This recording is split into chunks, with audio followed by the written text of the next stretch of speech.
Ça y est, c'est l'heure des exercices du professeur Bobru.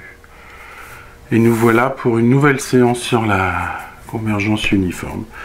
Des exercices un petit peu plus élaborés à la dernière séance. Donc à nouveau, j'ai condensé 4 exercices du Peli en une séance. Bravo, professeur Bobru. Bien, allez, on commence. On considère... Donc on va travailler a priori sur R+. Et on considère la suite de fonctions exponentielle moins nx, sinus nx. Formidable. Alors on va s'intéresser à la convergence simple et uniforme sur R+, et puis ensuite sur des intervalles fermés de la forme A plus l'infini, avec A strictement positif. Donc regardons déjà les questions relatives à la convergence simple. Eh bien, 0 va poser un cas à part, mais un de 0, à cause du sinus, ça vaut 0. Et donc ça converge vers 0. Alors maintenant, si je prends x strictement supérieur à 0, eh bien, vous voyez, pardon, excusez-moi, j'ai un de x qui est majoré par, en valeur absolue, le sinus est toujours majoré par 1, par exponentielle moins nx, et comme x est différent de 0 et positif, et bien ça tend gentiment vers 0. Donc la suite un converge simplement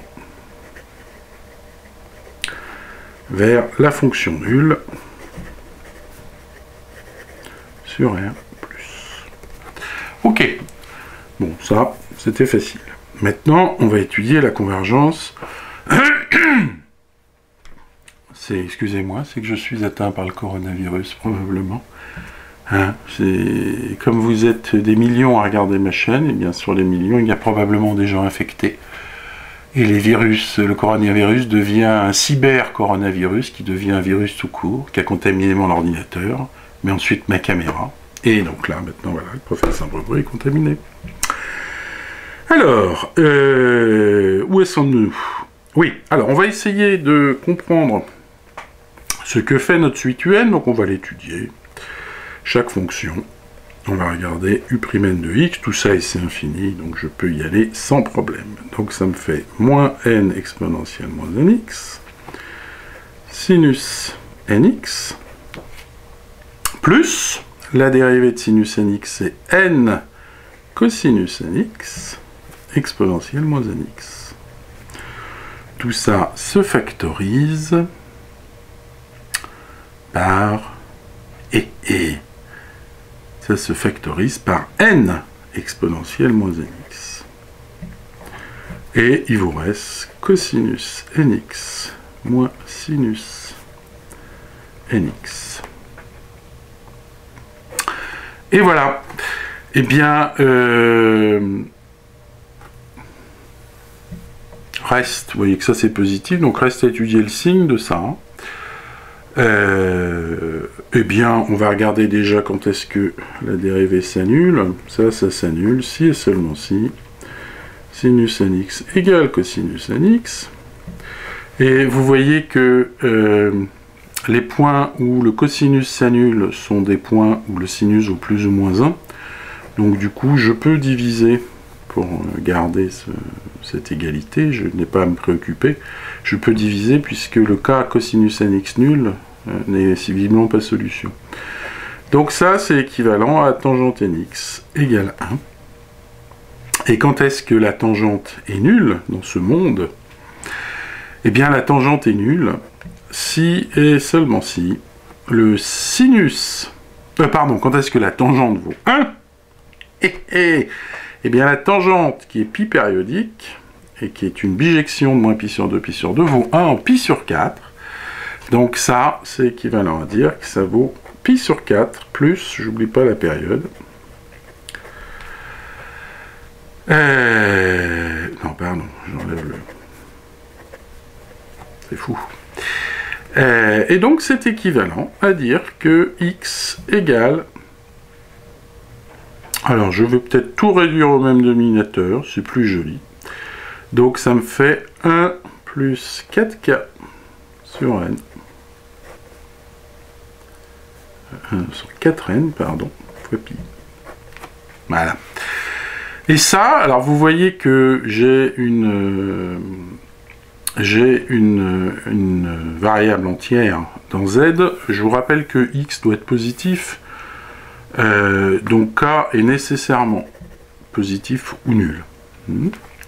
Et donc du coup, eh bien, je vais leur donner des noms à ces choses, qu'elles sont doublement indicées hein, par n et par k. Donc je vais les noter génériquement xn puissance k, qui est donc 1 plus 4k sur 4n. Pi. Bien. Et bien maintenant que j'ai ça, je suis... Alors, on fixe n. Hein. N supérieur à 1 fixé. Eh bien, je peux regarder mes variations. Donc, je commence par 0. Ensuite, eh bien, j'ai xn1, xn2, xn3, etc.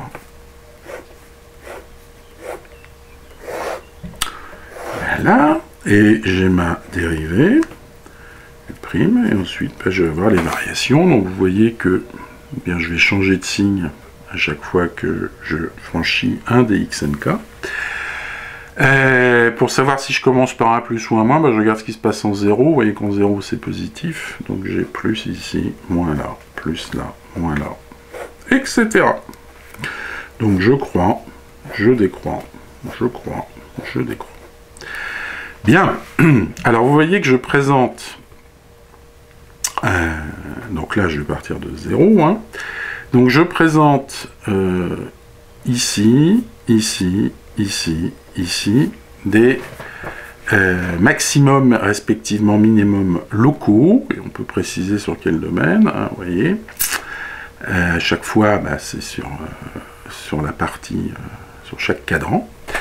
Et votre fonction, elle oscille, hein, vous voyez qu'elle n'est pas de signe constant. Hein, quand vous faites varier x, bah, sinus, il a tendance à devenir négatif. Or vous, ce qui vous intéresse, c'est les valeurs absolues de un. Donc si vous tracez le tableau de variation de un, bien, de valeur absolue de un, pardon, donc je vais reprendre xn1, xn2, xn3, etc. Ben oui, ce qui va se produire, eh bien, en fait, alors, ici, ça va s'annuler quelque part, à cause du théorème des valeurs intermédiaires, c'est nul, et c'est unique, pardon. Non, à cause des valeurs intermédiaires, ça s'annule, et à cause du fait que c'est strictement décroissant, ou strictement croissant, il y a unicité du 0. Donc quand vous allez redresser, ben, vous allez redresser ça comme ça, si bien que un, vous voyez que c'est quelque chose qui... Alors, ça va s'annuler en quelque chose ici, quelque chose là. Je ne sais pas grand-chose d'autre, si ce n'est que ça se trouve à chaque fois dans l'intervalle. Eh bien, donc vous voyez que votre fonction, elle va faire comme ça, puis elle va avoir 0, puis elle va refaire comme ça, puis comme ça, puis comme ça, puis comme ça, puis comme ça. J'ai xn4. Bien.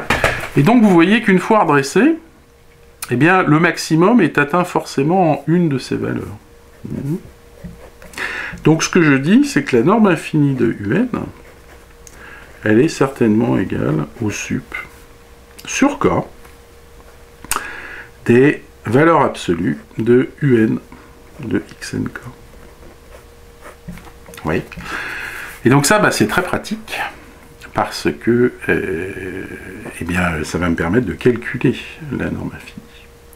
La question, c'est est-ce que l'oscillation qu'il y a là est-ce que je peux contrôler les valeurs atteintes par ma fonction valeur absolue de un en ces points-là? Alors, comme j'ai une expression explicite de xnk, eh bien, je vais donc être amené à calculer un2. Alors, c'est 1 plus 4k sur 4n de pi. Ça, qu'est-ce que c'est? Eh bien, c'est exponentielle de... Alors, moins n fois ça, c'est-à-dire moins 1 1 plus 4k sur 4, pi.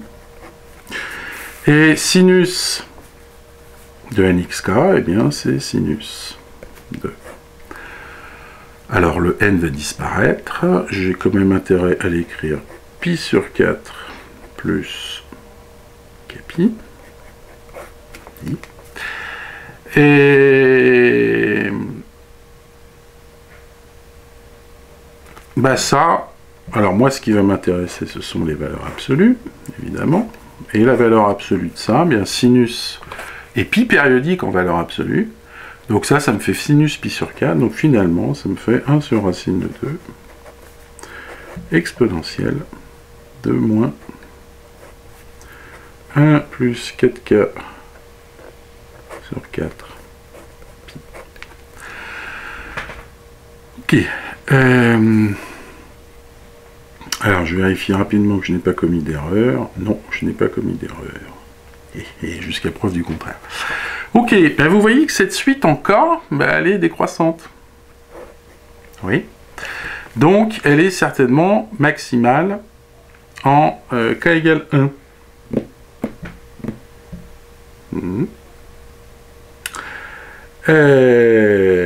Ou en K égale 0, pardon. Parce que j'ai le droit à 0, donc qui correspond à... D'ailleurs, je me rends compte que j'ai mal indicé mes trucs. Ici, c'est 0, 1, 2, 3. Et donc, vous voyez que la norme infinie de UN est précisément égale à exponentielle moins pi sur 4 sur racine de 2. Et ça, bah, ça ne converge pas du tout vers 0. Donc il n'y a pas convergence uniforme. Il n'y a pas convergence uniforme sur R. UN ne converge pas uniformément sur R+. Ok, mais alors maintenant on va essayer de comprendre ce qui se passe quand... que se passe-t-il quand je travaille maintenant sur l'intervalle i égale a plus l'infini? Alors, tous les calculs que j'ai faits précédemment sont tout à fait valables, oui, mais vous voyez que mon tableau de variation, bah, il va falloir que je me place, j'ai fixé a qui est supérieur à 0, il va falloir que je me passe à droite de a. Et donc, si je reprends mon calcul, eh bien, la norme infinie de UN, ça va être le sup de ces valeurs-là plus la valeur en A pour les xnk qui sont plus grands que A. Oui. Donc ça va être le sup pour k supérieur à x0 tel que xnk soit plus grand que A. De valeur absolue de UN de xnk. Et puis, je suis obligé de rajouter, parce que mon sup pourra éventuellement être atteint en A. Donc ça ne va pas me poser beaucoup trop de problèmes. Je vais rajouter cette valeur-là. Bien, mais là, on est obligé de revenir à la suite xnk. La suite xnk, alors où est-ce que je l'ai écrit? Là. Vous voyez que la suite xnk, pour être plus grande que A, j'ai donc xnk qui est égal à 1 plus 4k sur 4n pi. Eh bien, elle est supérieure ou égale à 1 si et seulement si. Si et seulement si. Alors, c'est une condition sur k que je vais chercher. Hein. Donc, il faut que k soit supérieur à... Alors, je vais avoir du 4an divisé par pi moins 1. Oui.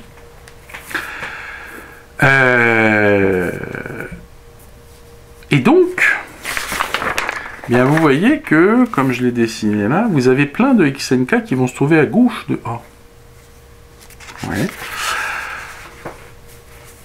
Bon, comme k est entier, ça c'est équivalent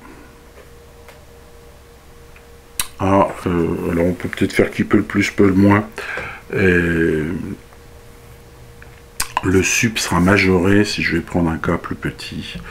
Eh bien, par exemple, il suffit de diviser par 3.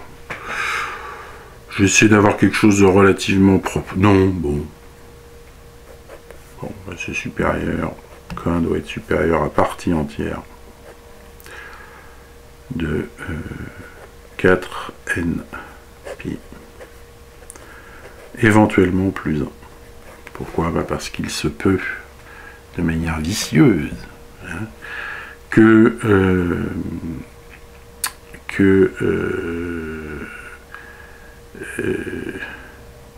ça ce soit entier. Voilà. Ok. Et donc vous voyez que la norme infinie sur i, sur l'intervalle, je l'écris là, pour bien qu'on se rappelle qu'on travaille sur un autre intervalle, eh bien, elle va être, donc ça je vais l'appeler K0, hein, eh bien, elle va être égale au sup des un de xnk, et puis je rajoute un de A, pour k supérieur à k0. Bien, mais on avait remarqué que les un de xnk, on les avait calculés ici, on a vu que c'était une suite décroissante. Donc ça, c'est maximal en K0. Donc ça, c'est certainement le max, ce coup-ci, de un de A, et de un de xn K0. Ben, il vous reste à calculer ce que c'est que un de xn de K0. Eh bien, un de xn de K0, vous avez calculé génériquement un de... Où est-ce que je l'ai fait? C'est déjà perdu. Peut-être la feuille d'avant. Non, ça c'est la nouvelle feuille. Et ben voilà, c'est perdu.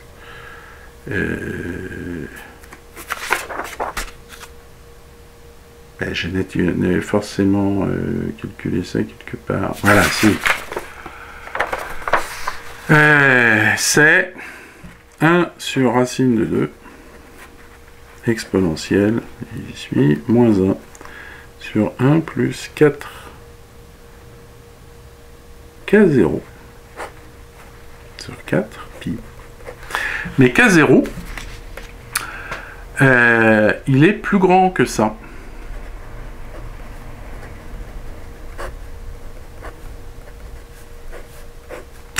Bah, donc, l'exponentielle moins x étant décroissante, vous voyez que ça, c'est certainement supérieur à...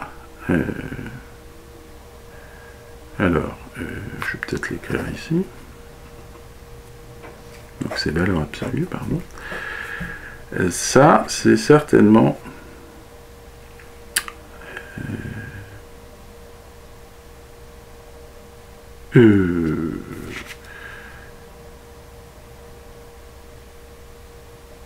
oui, non, je ne veux pas une minoration, je veux une majoration, pardon. Hein. Donc, xnk0, c'est certainement inférieur à... Donc, il faut quelque chose de plus petit que ça. Ben, vous voyez que k0, puisqu'il est entier, il est certainement inférieur à... il est certainement...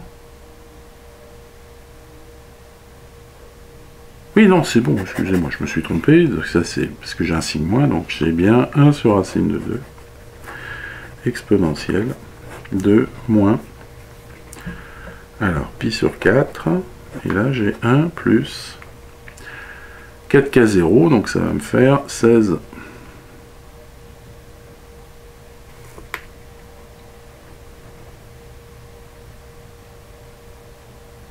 an sur pi moins 4. Oui. Et là, ce qui est très intéressant, c'est que donc vous avez finalement que la norme infinie sur a plus l'infini est majorée par le max de cette quantité-là et de valeur absolue de un de A. Seulement, un converge simplement, donc quand n tend vers 0, eh bien ça tend... Quand n tend vers plus l'infini, un de a en valeur absolue tend vers 0. Et maintenant, que se passe-t-il pour cette quantité-là? Ben, c'est là que c'est miraculeux, c'est que vous avez fait réapparaître du n. Cette quantité-là tend vers moins l'infini, et par passage à la limite de l'exponentielle, eh bien cette quantité-là va aussi tendre vers 0. Donc si les deux quantités tendent vers 0, le max va tendre vers 0, et donc ça implique que la norme infinie tend bien vers 0. Conclusion, eh bien, la suite un, elle converge uniformément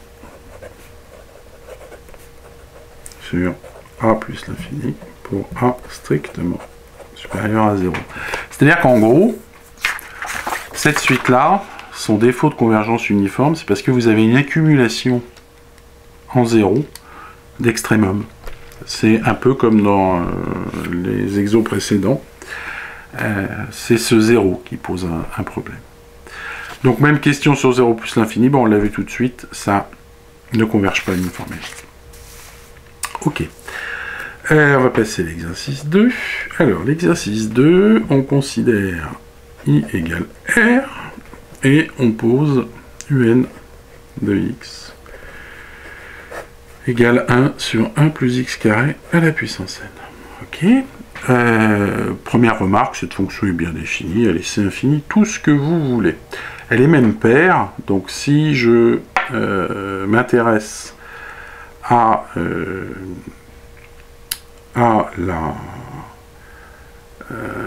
la convergence, je peux me permettre, la convergence simple ou uniforme d'ailleurs, je peux me permettre de me restreindre à R+. Bien, alors on va étudier sa convergence simple. Il y a un cas, vous voyez, pour x égale 0, ça va poser un petit problème. Donc je vais regarder un de 0 à part. Un de 0, bien ça me fait 1. Et 1, ça tend vers 1. Maintenant, si x est différent de 0, bien vous voyez que 1 plus x carré est strictement supérieur à 1. Ce qui implique que 1 plus x carré à la puissance n tend vers plus l'infini. Et donc finalement, ça implique que un de x tend vers 0.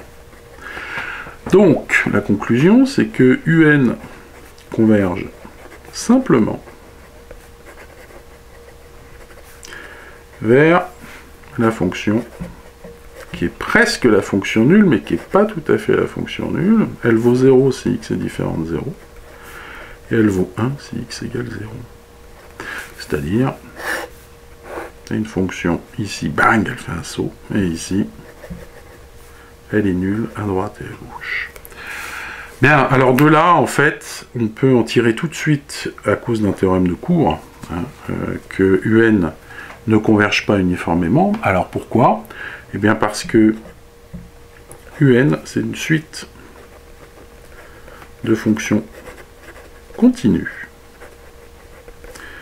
Et la limite f n'est pas continue.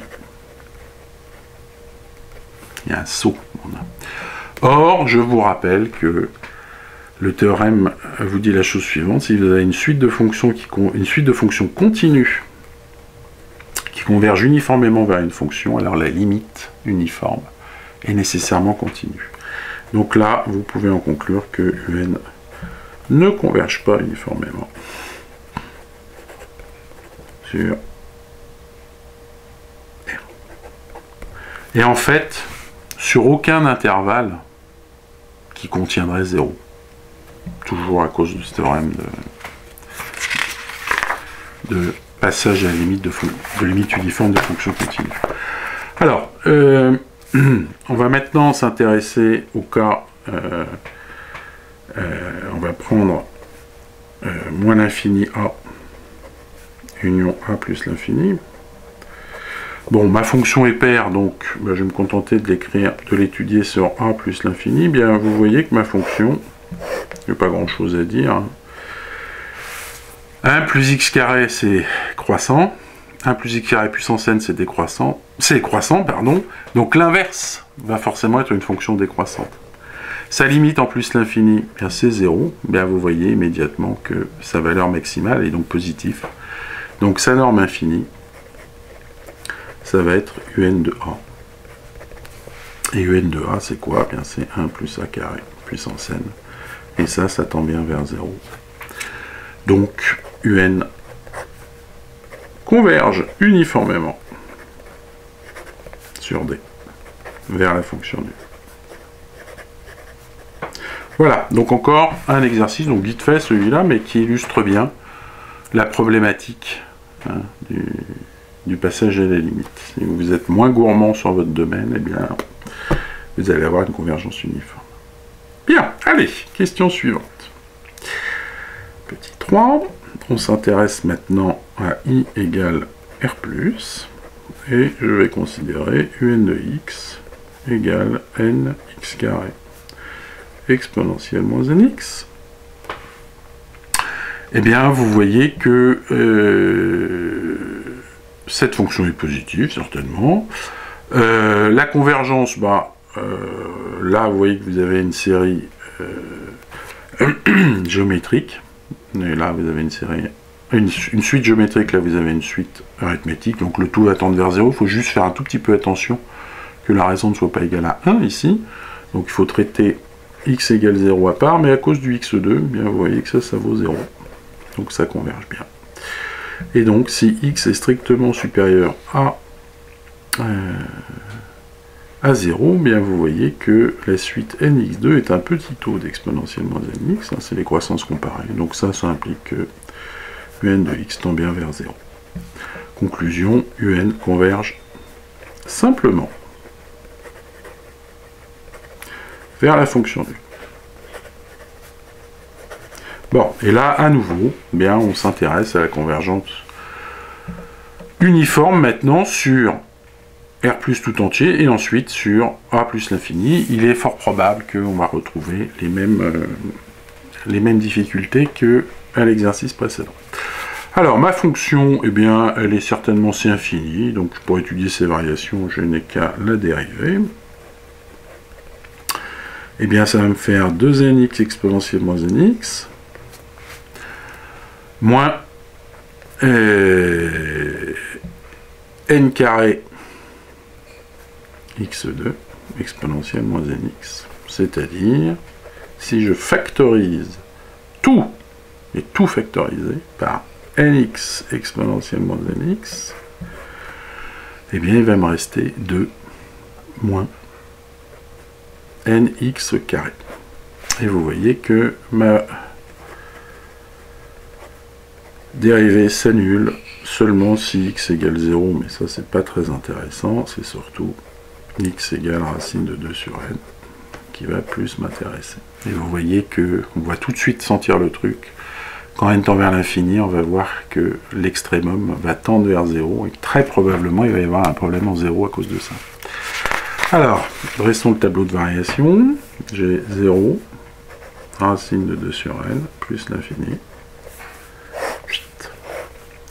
U', U de n, crac. Alors, ma dérivée s'annule là et là. Alors, ici, eh bien, elle est positive, et là, c'est du signe de 2 moins nx carré. Bien, vous voyez que c'est positif ici et négatif là. La fonction est croissante, puis décroissante. En 0, ma fonction vaut 0. Et en plus l'infini, eh bien, toujours croissance comparée, mais ce coup-ci en x. X carré est négligeable devant exponentielle x, donc ça tend vers 0.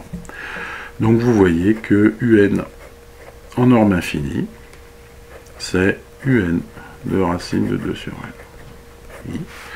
Mais que vaut un de racine de 2 sur n? Alors, est-ce que... Ah non, j'ai commis une erreur, bande de gredins. J'ai factorisé par nx ici. Donc ici, j'ai nx. Et donc là, je n'ai pas racine de 2n, mais 2n, 2 sur n. Je suis génial, c'est tout, voilà, c'est tout, c'est exceptionnel. Nx, je vérifie que j'ai pas refait d'erreur, non, c'est bon. Ok. Donc c'est un de 2 sur n. Seulement que vaut un de 2 sur n? Eh bien, ça vaut 4 sur n carré fois n, donc 4 sur n, exponentielle moins n fois 2 sur n, donc moins 2. Ah bah oui, bah dis donc, elle est gentille comme tout cette fonction. J'aurais dû en changer. J'aurais dû probablement en changer. Et ça tend bien vers 0. Donc en fait, pas besoin de se poser de questions, elle converge uniformément. Sur R plus tout entier. Donc j'ai pas besoin d'étudier quoi que ce soit. Oui, il faudrait que je reprenne l'énoncé pour que ça le rende un peu plus intéressant. Ok, dernier exercice. Alors, je pose un de x égale x carré sinus 1 sur un x. Donc ça, c'est pour x différent de 0, et un de 0 égale 0. Alors, pourquoi avoir posé un de 0 égale 0? Eh bien, sinus est borné, et x carré tend vers 0 en 0.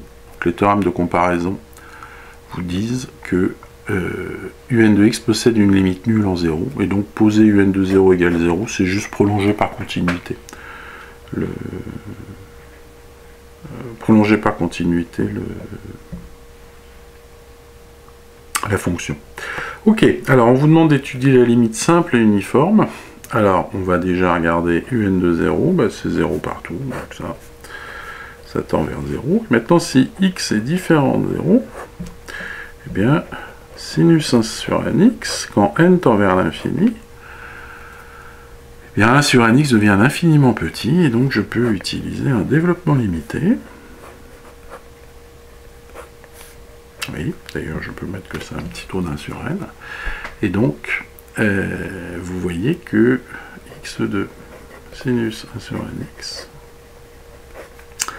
c'est égal à x2, x sur n, plus petit taux d'1 sur n.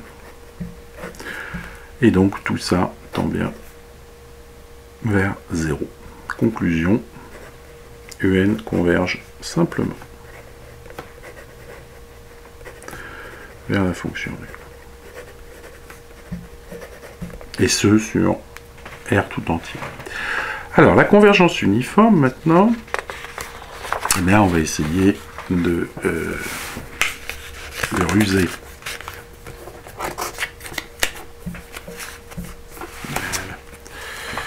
On va essayer de ruser un peu et de ne pas se lancer dans des calculs épouvantables de dérivation. On va essayer de majorer tout ça. Alors, ce que vous voulez, c'est trouver des majorations uniformes de un de x en valeur absolue. Oui, donc ça va être majoré. Enfin, ça va être égal pour commencer, vous voyez doucement. x2 c'est toujours positif, et valeur absolue de sinus 1 sur nx. Oui. Mais maintenant, la fonction valeur absolue de sinus u, mais elle est certainement majorée par valeur absolue de u. Donc ça, c'est un petit exercice de première année. Oui, quel que soit u réel. Oui. Ok, donc du coup, bien, si vous avez ça, vous voyez que ça, c'est certainement majoré par x2 fois 1 sur valeur absolue de nx, c'est-à-dire valeur absolue de x sur n. Bien, donc si vous travaillez sur l'intervalle moins a1, bien, vous voyez que ça, c'est maximum en a. Et donc, bien, la norme infinie de un va être majorée par valeur absolue de 1, donc ici a est positif, sur n. Mais a sur n, bah, ça a le bon goût de tendre vers 0. Conclusion, un converge uniformément sur moins a. Ok. Alors, même question sur 0 plus l'infini, bah là, il faut juste faire preuve d'un petit peu d'astuce. Pour voir que non. Pour voir que non. Alors, pourquoi? Eh bien, à nouveau, ce qui nous intéresse, c'est la valeur absolue du n de x et son sup. Mais ce coup-ci, eh bien, je l'écris en... Je fixe n, hein, n est fixé, et maintenant je fais tendre x vers l'infini. Quand x tend vers l'infini, ça c'est un infiniment petit, et donc vous voyez que valeur absolue de sinus 1 sur nx est équivalent, quand x tend vers l'infini, à 1 sur nx, puisque vous savez que sinus u est équivalent à u. C'est un petit rappel. Sinus u est équivalent à u quand u tend vers 0. Ok, donc votre fonction un de x, eh bien, elle est équivalente à x2 fois ça, c'est-à-dire x sur n. Ben, comme c'est équivalent, ça c'est une limite infinie, ben ça implique limite de un de x égale plus l'infini quand x tend vers plus l'infini. Ben oui, mais si votre fonction tend vers plus l'infini, sa norme infinie est nécessairement infinie. Oui. Et donc, quel que soit n, la norme infinie est infinie, donc évidemment, ça ne tend pas vers 0. Donc, pas de convergence uniforme sur R+. Et puis, c'est tout. Voilà. Et ben voilà, ça achève l'exercice, en espérant ne pas avoir fait trop de fautes. Et sinon, vous me signalerez ça. Voilà. Au revoir, mes chers étudiants.